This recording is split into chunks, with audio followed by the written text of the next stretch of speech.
मंगलवार को लोकसभा चुनाव 2024 के नतीजे आए, जिसमें बीजेपी को बहुमत नहीं मिली। बीजेपी बहुमत के जादुई आंकड़े से 32 सीटें पीछे रही। बीजेपी ने इस बार 400 पार का नारा दिया था, लेकिन बीजेपी के नेतृत्व वाली एनडीए सरकार को सिर्फ 292 सीटें मिली। वहीं विपक्ष की इंडिया गठबंधन को 243 सीटों पर ही संतोष करना पड़ा। लेकिन क्या आप जानते हैं कि चुनाव में हुई इस हलचल का आपकी सेहत पर क्या असर पड़ सकता है? क्या आपको पता है कि आपकी सेहत और चुनाव का आपस में कनेक्शन है? कैसे? चलिए आपको हेल्दी नेशन के इस एपिसोड में बताते हैं। नमस्कार, मैं हूं अदिति शाह और आप देख रहे हैं न्यूज नेशन डिजिटल। दरअसल नेशनल लाइब्रेरी ऑफ मेडिसिन में पब्लिश एक सर्वे के मुताबिक साल 2016 के अमेरिकन प्रेसिडेंशियल इलेक्शन के दौरान वहां अचानक डिप्रेशन, एंजाइटी और स्ट्रेस के केसेस काफी बढ़ गए थे। जर्मन साइकोलॉजिस्ट एलिस मिलर अपनी किताब द बॉडी नेवर लाइज में लिखती हैं, विश्व युद्ध तो खत्म हो गया, लेकिन उसकी त्रासदी से उभरने में देश को 30 साल लगे। युद्ध के दौरान और उसके बाद पैदा हुई पीढ़ियां शारीरिक और मानसिक सेहत से जुड़ी चुनौतियों का सामना कर रही थी। दुनिया भर में हुई कई हेल्थ स्टडीज इस बात को साबित करती है कि हमारी मानसिक और शारीरिक सेहत का देश की राजनीतिक स्थिति से सीधा कनेक्शन है। 2024 लोकसभा चुनाव के नतीजे आने वाले थे। देश भर की निगाहें चुनावी नतीजों पर टिकी हुई थी। जैसे जैसे रिजल्ट सामने आ रहे थे, वैसे वैसे लोगों की दिलों की धड़कनें बढ़ी हुई थी।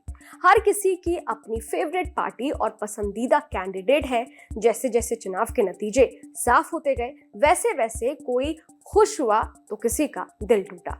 चुनाव के नतीजों के बाद किसी के घर शाम को मिठाइयां बटी तो किसी के घर मायूसी छाई रही। ये सिर्फ राजनीतिक पार्टियों के दफ्तरों और कार्यकर्ताओं में नहीं, बल्कि आम नागरिकों में भी देखी गई। उनकी खुशी और गम भी सीधे चुनाव के नतीजों से जुड़ी हुई है। डॉक्टर गाबोर माते अपनी किताब the myth of normal trauma, illness and healing in a toxic culture में बताते हैं, हमारे शरीर की फिजियोलॉजिकल मशीनरी हमारे ब्रेन और सेंट्रल नर्वस सिस्टम से जुड़ी हुई है। मेडिसिन की सबसे बड़ी दुविधा और अंतर विरोध ये है कि हमने कभी भी मन और शरीर को एक एंटिटी की तरह देखा ही नहीं। बुखार होने पर डॉक्टर कभी ये नहीं पूछता कि मन कैसा है। खुश तो होना, जबकि शरीर में होने वाला हर रिएक्शन, हर बीमारी सीधे आपके मन की खुशी से जुड़ी होती है।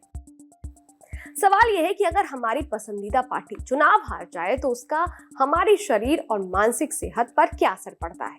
नेशनल लाइब्रेरी ऑफ मेडिसिन में पब्लिश साल 2017 में लगभग 5 लाख लोगों पर की गई स्टडी के नतीजे हैं, जो कहती है कि पॉलिटिकल शॉक लगने पर शरीर में फिजियोलॉजिकल रिएक्शन होते हैं। जैसे हार्ट बीट बहुत ज्यादा बढ़ सकती है, ब्लड प्रेशर हाई और लो हो सकता है, पैनिक अटैक आ सकते हैं, एंजाइटी हो सकती है, भूख मर सकती है, डाइजेस्टिव सिस्टम खराब हो सकता है, हाथ पैर सुन्न हो सकते हैं, थकान और कमजोरी महसूस हो सकती है और ब्लड शुगर लेवल शूट कर सकता है, खासतौर पर उनका जो पहले से डायबिटिक है।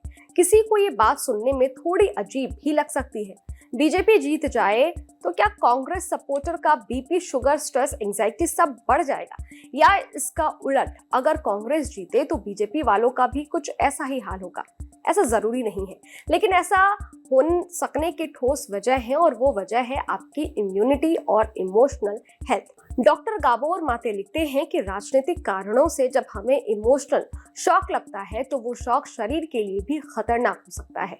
हेल्थ रिस्क इसलिए है क्योंकि आप जिस भी पार्टी को सपोर्ट करते हैं उसकी जीत में आप अपना और देश का भविष्य देखते हैं। वहां आपकी उम्मीदें टिकी होती है। पार्टी की हार का अर्थ है उम्मीदों का टूटना। अटैचमेंट जितना गहरा होगा, शॉक भी उतना ही गहरा होगा।